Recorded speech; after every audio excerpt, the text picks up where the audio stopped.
Bienvenue à la Croix-Rousse, le 4e arrondissement de Lyon, un village dans la ville, perché entre Rhône et Saône. Ici, on est croix-roussien avant d'être lyonnais. Et ce nom, Croix-Rousse, va peut-être parler aux lecteurs de la Bibliothèque verte. Et oui, les 6 compagnons de Paul-Jacques Bonzon étaient des Gaunes d'ici. Alors, nous allons remonter le temps pour vous expliquer ce qui a fait la renommée de cette colline que l'on surnomme la colline qui travaille, en référence au Canut, et en opposition à la colline de Fourvière, là où se trouve la basilique. Suivez-moi.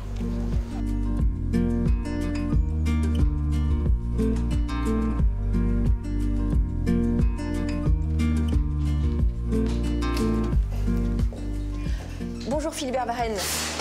Bonjour. Alors vous êtes le directeur de cette maison des Canuts, une maison musée aujourd'hui, mais qui représente vraiment ce qu'étaient ces appartements où on travaillait, où on habitait à l'époque.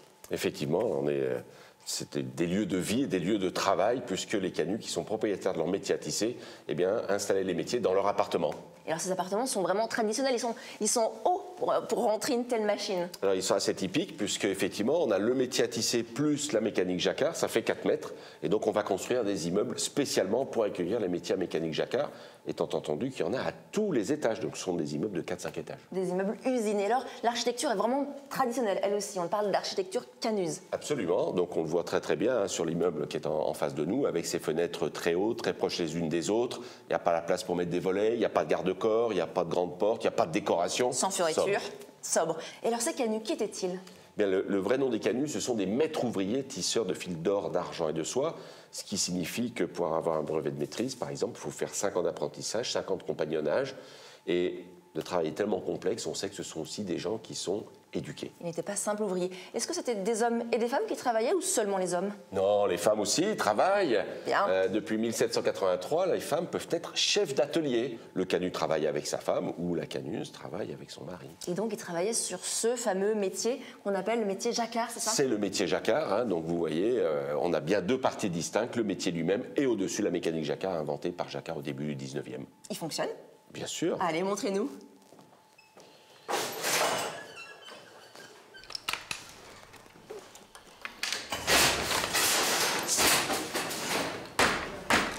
Ce savoir-faire des Canuts n'est pas un simple souvenir de musée. Aujourd'hui, la maison Presle, née en 1752, est la seule et la dernière manufacture à travailler l'étoffe de soie pour l'ameublement. Elle se situe en ville et vous allez le voir, c'est un reportage de Sylvie Adam et Sandy Goldstein. Sur le plateau de la Croix-Rousse, comme un écho d'antan, le son caractéristique du biste en claque. Sur ce métier à bras sont fabriquées les étoffes les plus prestigieuses, trop complexes à réaliser avec les machines modernes. Johan reproduit à l'identique un motif empire en velours ciselé, 30 cm par jour. Un travail très physique qui exige patience et minutie. Depuis 2 siècles, la mécanique et les gestes sont restés les mêmes. Je me sens Canut parce qu'on perpétue ce savoir-faire. On véhicule un petit bout d'histoire avec nous, en fait. Voilà. On perpétue des gestes d'autrefois, des techniques d'autrefois. Et moi, je trouve que c'est un petit peu un honneur. Dans cet atelier, 2 salariés travaillent en permanence sur les métiers jacquard. 5 années sont nécessaires avant d'avoir l'œil et la main experte. Charlotte est à l'ouvrage pour une étape de plusieurs semaines. Là, c'est vraiment le bazar. Hop. Elle réalise le montage. Il permet de lever les fils et préparer le tissage, dans la plus pure tradition de la soierie lyonnaise. On a la sensation, à travers les anciens tissus, à travers les solutions qui ont été trouvées, on sent le passage des personnes qui étaient là avant nous. On pourrait être les nouveaux Canuts, si compte tenu de la machine qu'on utilise, oui. À cet endroit-là, oui. Plusieurs générations de métiers à tisser se côtoient. Pas de volume, mais du très haut de gamme pour de riches clients. Et des commandes publiques prestigieuses comme l'Opéra Garnier ou le musée de l'Ermitage. Les gestes des Canuts en héritage. C'est vraiment un savoir-faire interne qui, si on ne s'attache pas à le transmettre de génération en génération, est irremplaçable parce qu'il n'existe plus nulle part ailleurs. Les tout derniers soyeux passeurs de mémoire qui continuent de tisser l'avenir de la manufacture.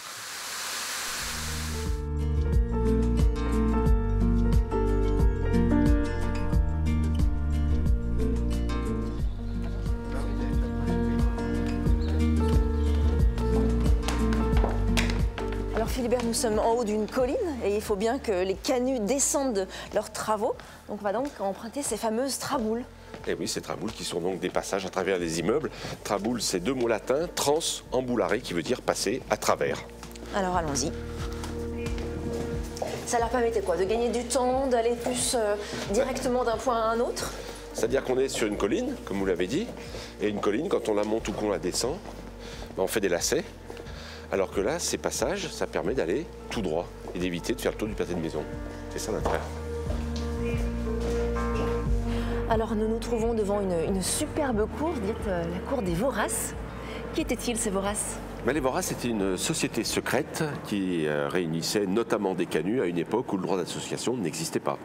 Et alors si nous nous trouvons dans cette cour des Voraces, dite aussi la Maison de la République, c'est parce qu'elle a joué un rôle important, un rôle de refuge lors d'une des révoltes des canuts. Une page d'histoire retracée par Sylvie Adam et Marie Redortier.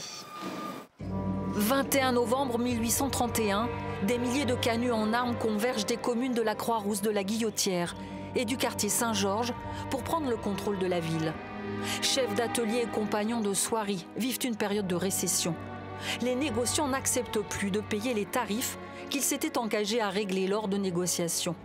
Dans un contexte de prospérité, les canuts veulent avoir leur part de bénéfices. Près de 20 000 soldats sont mobilisés. La démonstration de force met fin au soulèvement. C'est une révolte qui fait extrêmement peur. On est au lendemain de la Révolution de 1830. Le pouvoir de la monarchie de Juillet n'est pas très assuré sur ses bases. Et ils ont peur, en fait, que cette révolte ne précipite le régime, ne le mette à bas. 30 mois plus tard, une seconde révolte éclate. Une véritable secousse. C'est la première fois qu'une ville de cette importance tombe sous le pouvoir des insurgés. Les canuts ont commencé à se constituer en tant que corps social. Ils créent des coopératives, des mutuelles, lancent un journal, l'écho de la fabrique. Ils revendiquent le droit à l'association. Un nouveau préfet, à Poigne, est nommé par le ministre de l'Intérieur, Adolphe Thiers. Thiers, en fait, son souhait, c'est que en effet, il y ait peut-être une éruption aussi de révolte pour pouvoir mieux la briser. Et donc, c'est ce qu'ils font. Ils provoquent en quelque sorte les tensions entre les ouvriers et les fabricants et ils organisent une répression efficace. Les affrontements sont violents, c'est la semaine sanglante. Le 15 avril 1834, les canuts sont vaincus, ils n'ont rien obtenu. Le mouvement ouvrier est brisé.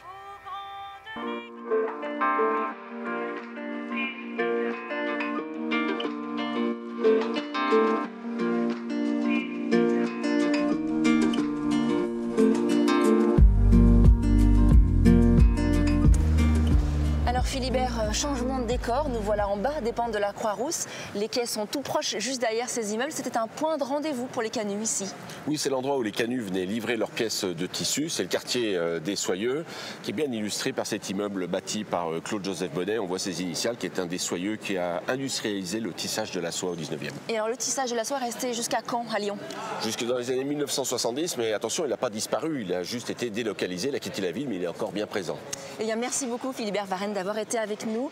Ainsi s'achève notre histoire sur les pas des canuts. La Croix-Rousse reste un quartier très prisé des Lyonnais et l'emblème de ces années fastes.